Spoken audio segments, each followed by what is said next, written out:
The last two sessions, how many of you guys were here for the first session? First session, okay. What do you guys remember about the first session? The three T's. What are they?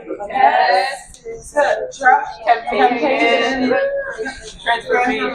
Okay, I think we missed that. Okay, let's start it again. Okay, all right, that was on a roll.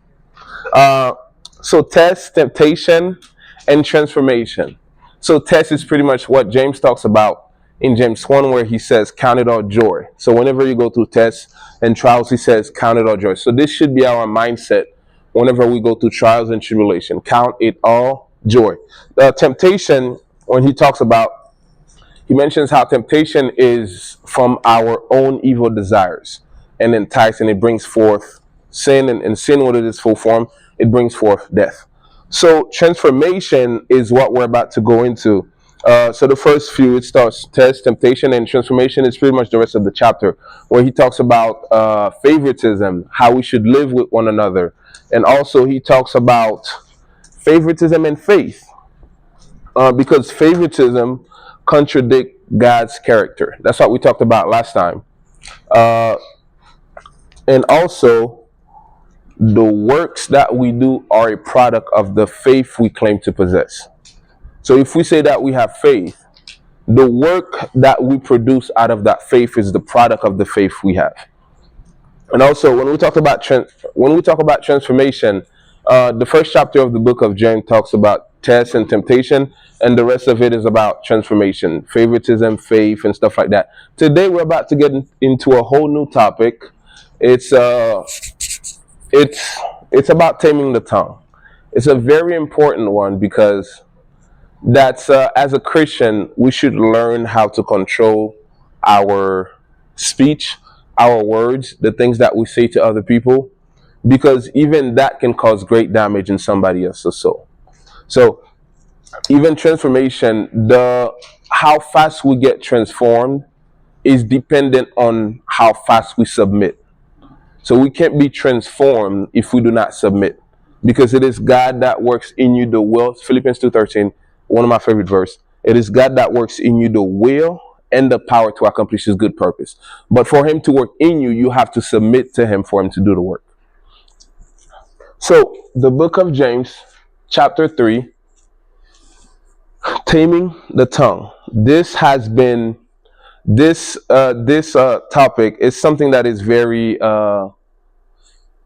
I would say this is very key, especially for me, because I tend to say certain things that I should not.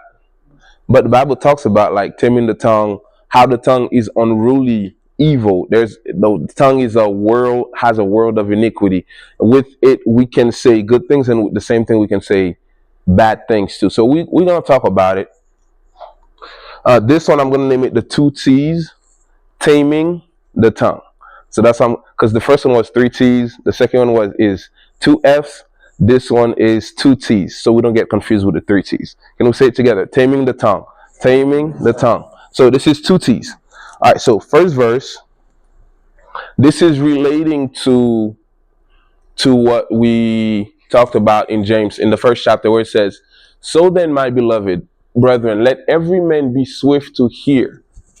Let every man be swift to hear. Can someone get my Bible, please? Be swift to hear, slow to speak, and slow to wrath. That's James 1. Appreciate it. Thank you. So that's James 1, verse 19. The second verse that I want to point out is verse 26, where it says, if any one of you thinks he's religious and does not bridle his tongue, but deceives his own heart, this one's religion is useless. Meaning, if you claim to be a Christian,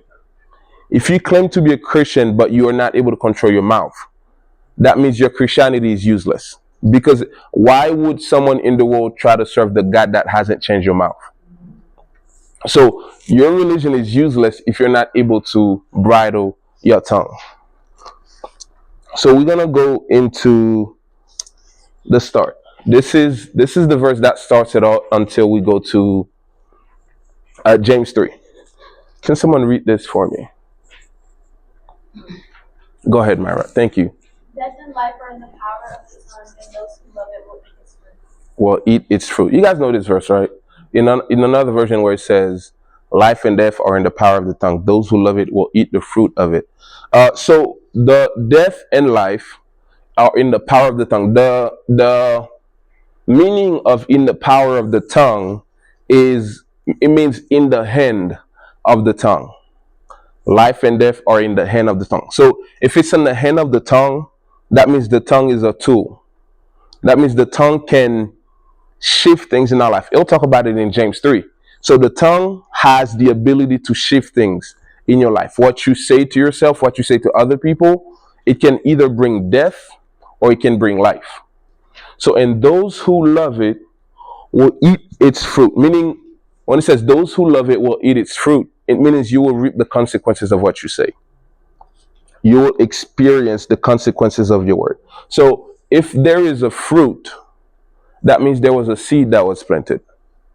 And if there is a seed, the seed will grow and it'll become a tree and eventually it'll bring forth fruit. So every word you say is a seed that you're planting. Every word you say is a seed that you're burying on the ground, and little by little it'll start to water and it'll become a tree.